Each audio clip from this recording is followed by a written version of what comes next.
Kegiatan ini, Bapak Ibu, kita laksanakan sebagai wujud dari Tridharma Perguruan Tinggi.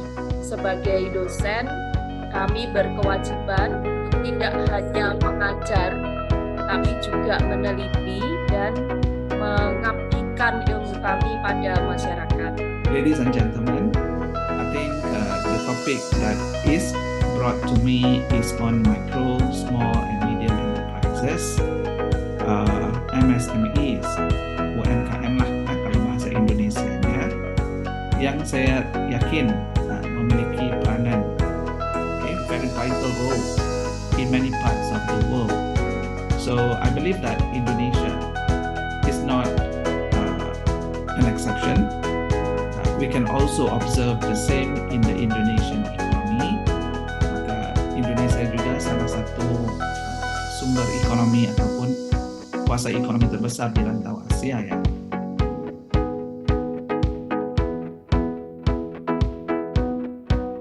Bapak Ibu semua omset per tahunnya di bawah 2 miliar, itu berarti masih kategori usaha mikro ya. Lanjut kalau misalnya usahanya kita adalah usaha yang kecil ya. Usaha kecil itu sekitar 193.000 ya, itu cuma 0,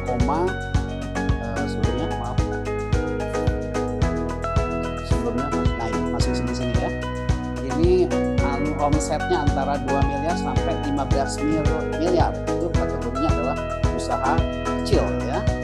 Itu masih ada sekitar 0,3%. Nah, kemudian usaha menengah itu ada 44.000 sekian ya. Makin mengecil lagi 0,06% ya. Dan kita semua ini berarti ada di usaha mikro, kecil dan menengah ya. Nah, kalau yang besar berapa? Itu ada 5.550 unit usaha ya. Jarang sekali program ini diselenggarakan oleh program lain, yaitu khusus membahas laporan keuangan plus pajak. Nah, saya pikir Bapak Ibu di sini ada yang punya ini nggak apa wajib kartu ini nggak apa namanya wajib pajak NPWP, udah punya, ada yang belum punya? Pribadi atau badan? Pribadi, masih pribadi ya. Karena mungkin sebagian besar di sini mungkin belum ada CV atau mungkin masih IUMK gitu ya. Di cycle ya, kita lakukan perubahan, artinya ada circle, ada rencana, lakukan, cek, ulang lagi, rencana, lakukan, cek, PDCA. Next, ini ada yang menarik ya, ada yang tahu nggak ini purchase cycle ya, dari goal yang baik, action yang baik, bibit yang baik, menghasilkan hasil yang baik. Ini seperti contohnya pesawat murah ya, jadi tujuannya adalah supaya pesawatnya itu orang mau naik ke sana gitu ya. Ini seperti low fare airplane ya. Tujuannya apa? Tujuan supaya tertampung semua ya. Dan mereka apa? Bibitnya apa? Inputnya apa? Cost yang murah. Ya. Akhirnya apa? Fare-nya jadi murah ya. Hasilnya buat kita bagus. Tiketnya lebih murah ya. Dari goal yang baik, ujungnya hasil yang baik ya. Dalam bentuk circle. Namanya virtuous cycle, siklus kebajikan. Nah, WP tidak dikenai pajak. Siapa saja wajib pajak yang tidak dikenai pajak? Wajib pajak yang memilih untuk dikenai PPh pasal 17.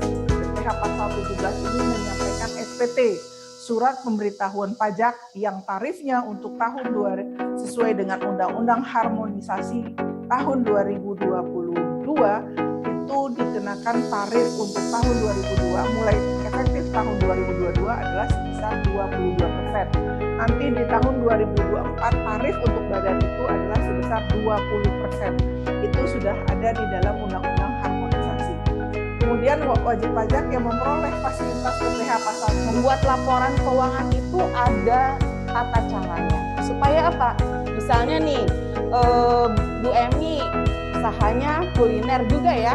Kemudian ada Dapur Safira, ada Pawon, ada beberapa yang kuliner. Itu sebetulnya masih bisa diperbandingkan meskipun tidak sejenis tapi sama-sama kuliner. Tapi kalau kita mau memperbandingkan harusnya sama jenisnya. Jadi misalnya saya juga jualan bakso, saya bandingkan dengan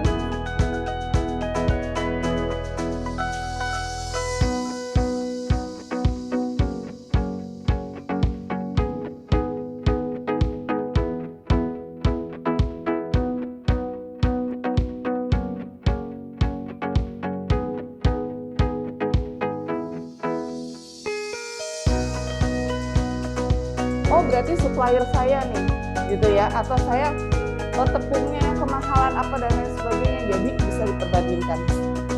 Nah, untuk laporan keuangan ini ada beberapa, kayaknya banyak banget ya gitu ya, tapi ini kan hanya setahun sekali. Setahun sekali itu yang pasti adalah neraca, kemudian laporan laba rugi, laporan arus kas, laporan perubahan ekuitas, dan catatan atas laporan keuangan.